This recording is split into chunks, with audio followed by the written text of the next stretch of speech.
Shalom, shalom, shalom. Selamat pagi anak-anak hebat kelas 5 semuanya. Bersyukur buat hari ini kita boleh kembali berjumpa dalam pembelajaran agama Kristen dan budi pekerti.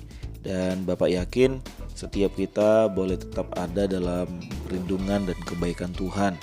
Nah anak-anak, sebelum kita memulai pembelajaran kita hari ini, mari kita akan berdoa terlebih dahulu.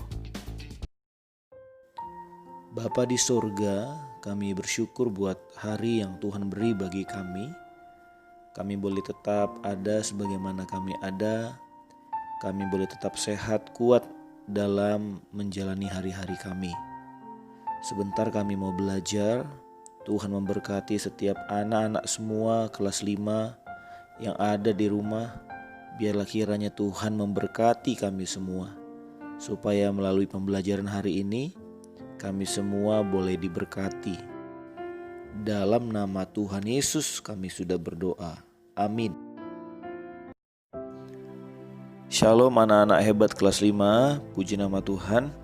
Kita boleh kembali dalam pembelajaran pendidikan agama Kristen dan budi pekerti kelas 5. Nah, hari ini kita akan membahas ataupun belajar yaitu tentang pengorbanan Yesus Kristus.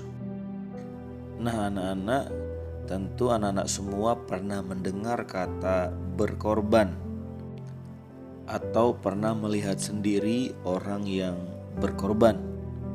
Nah kira-kira apa ya arti kata berkorban? Nah mari kita melihat arti kata berkorban menurut Kamus Besar Bahasa Indonesia. Arti yang pertama adalah menyatakan kebaktian atau kesetiaan. Nah ini adalah tanda bakti. Yang kedua adalah menjadi korban ya, atau menderita ya, rugi dan sebagainya. Nah arti yang ketiga adalah memberikan sesuatu sebagai korban. Pengertian ini dapat kita simpulkan bahwa berkorban adalah melakukan sesuatu atau merelakan sesuatu untuk hidup orang lain yang ada di sekitar kita. Dan dalam pengertian lain, berkorban berarti merelakan yang pertama waktu, merelakan tenaga, merelakan pikiran, dan merelakan materi, harta ataupun uang kita untuk hidup orang lain yang membutuhkan. Dan firman Tuhan juga berkata anak-anak di dalam Yohanes 15 ayat yang ke-13 dikatakan bahwa tidak ada kasih yang lebih besar daripada kasih seorang yang memberikan nyawanya untuk sahabat-sahabatnya. Dari firman Tuhan yang sudah kita dengar, Yesus sudah melakukan keteladanannya bagi kita. Dia sudah memberikan nyawanya, dia rela berkorban untuk mati di kayu salib, anak-anak, untuk menebus setiap dosa kita, menebus setiap salah kita. Dan itulah bukti pengorbanan Yesus bagi kita. Dan berikutnya, bagaimana seseorang dapat melakukan pengorbanan bagi orang lain. Nah, yang harus kita perhatikan yang menjadi dasar ataupun pondasi pengorbanan, ada 3 pondasi yang utama di dalam sebuah pengorbanan. Yang pertama adalah kasih.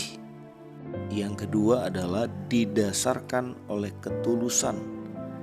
Dan yang ketiga didasarkan oleh kerendahan hati anak-anak. Ketiga hal inilah yang menjadi pondasi bagi kita untuk kita melakukan pengorbanan kepada orang lain.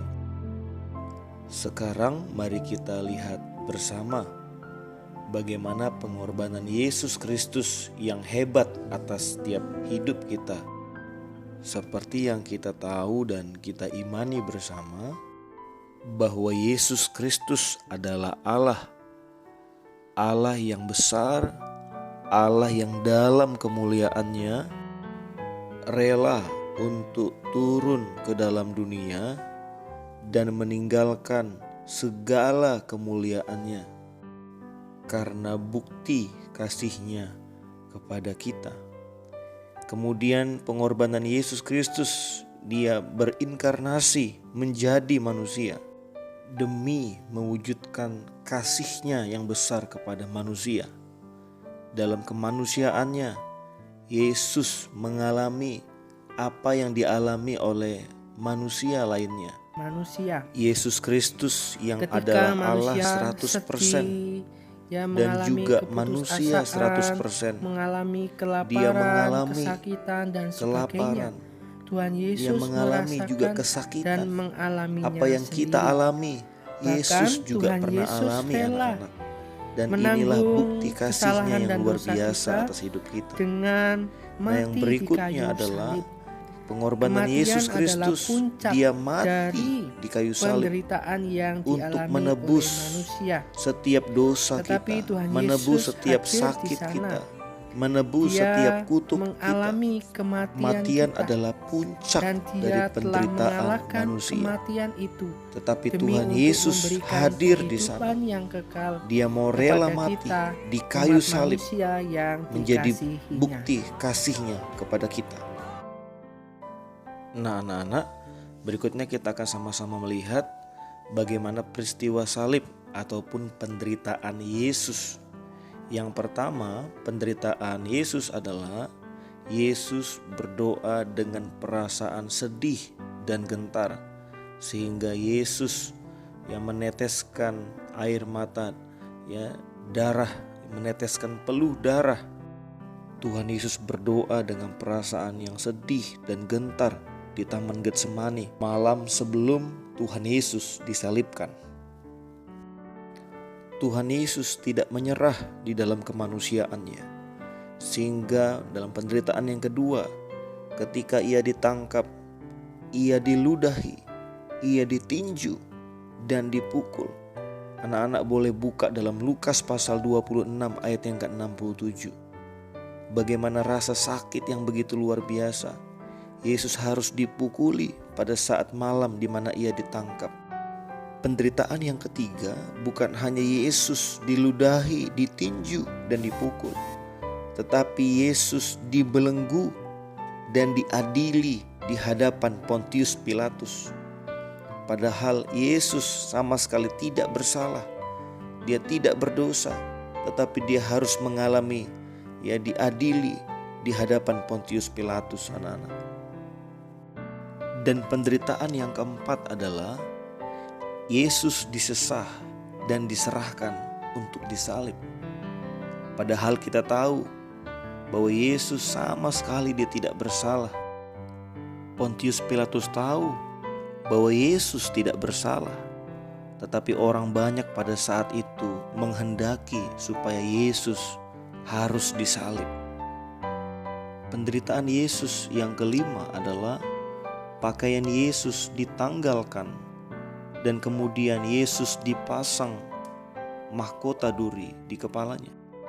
Pakaian yang ditanggalkan artinya ditelanjangi. Ditelanjangi artinya harga dirinya telah direndahkan dan tidak ada artinya di hadapan orang banyak. Anak-anak boleh buka dalam Matius 17 ayat 28 sampai 29. Penderitaan Yesus yang keenam adalah Yesus memanggul salib sampai ke bukit Golgota. Bukan hanya memanggul salib yang begitu berat, tetapi dalam perjalanan salib Via Dolorosa, Yesus di sana diolok-olok, Yesus dimaki-maki. Itu adalah merupakan penderitaan yang cukup berat. Dan penderitaan yang ketujuh adalah Yesus disalib. Kakinya dipaku, tangannya dipaku. Bukan hanya kaki dan tangan Yesus yang dipaku, tetapi lambung Yesus ditombak ataupun ditusuk, anak-anak. Hingga Yesus berteriak kesakitan dengan luar biasa. Penderitaan yang kedelapan adalah Yesus tergantung di salib. Dia ditonton banyak orang dengan penuh luka. Yesus dicaci, dia dimaki. Penderitaan Yesus yang ke-9 adalah dalam kemanusiaan Yesus, Yesus merasa sendiri sehingga dia mengatakan Eli Eli lama sabakthani. Penderitaan yang ke-10 adalah merupakan puncak penderitaan Tuhan Yesus. Ketika Yesus mengatakan sudah selesai, ia masuk ke dalam penderitaan paling dalam, yaitu kematian. Peristiwa pengorbanan Tuhan Yesus ketika dia mati di kayu salib memiliki makna bagi kita sebagai orang percaya.